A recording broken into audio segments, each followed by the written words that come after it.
Bienvenue sur Un jour, une question. Moi, c'est Mimi. Oui, Mimi, c'est mon prénom. Chaque jour, je réponds à une question. Prépare-toi à voyager avec moi et à découvrir plein de choses. On ne va pas s'ennuyer, tu verras. D'ailleurs, toi aussi tu peux participer. Clique sur le lien dans la description de l'épisode et enregistre ta question. Qui sait, peut-être que ce sera la prochaine à laquelle je répondrai. Alors, prêt pour une nouvelle aventure ? C'est parti !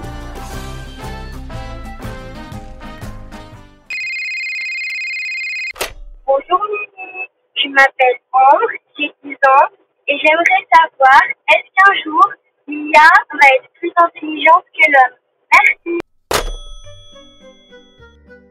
Bonjour Ambre et merci pour ta question. Alors, l'intelligence artificielle, aussi appelée IA, c'est super, c'est vraiment très nouveau. Mais avant de se demander si elle peut vraiment devenir plus intelligente que nous, il faut d'abord comprendre ce que c'est vraiment. Donc l'intelligence artificielle, c'est une forme d'intelligence créée par les humains. Ce n'est pas une personne ni un cerveau vivant, c'est un ensemble de programmes et de machines capables d'apprendre, de réfléchir ou de prendre des décisions grâce à des données qu'on leur donne. Par exemple, si un téléphone reconnaît ton visage, quand une voiture s'est freinée toute seule ou quand un site te propose une chanson que tu vas sûrement aimer, c'est l'IA qui travaille. Elle apprend en observant beaucoup d'exemples, un peu comme un élève qui regarde des milliers d'images ou de phrases pour comprendre comment réagir. Mais alors, est-ce qu'un jour elle pourrait devenir plus intelligente que nous les hommes ? Eh bien, ça dépend de ce qu'on appelle intelligence. L'IA est déjà bien meilleure que nous dans certains domaines précis. Elle peut calculer très vite, analyser des millions de données, battre les champions d'échecs ou reconnaître une image en une fraction de seconde. En revanche, elle ne comprend pas vraiment ce qu'elle fait. Elle ne ressent rien, elle ne rêve pas, elle ne peut pas imaginer ou aimer, elle n'a pas de conscience. L'intelligence humaine, elle, est beaucoup plus souple et complète. Toi, par exemple, tu peux apprendre, créer, inventer des histoires, ressentir de la joie, de la peur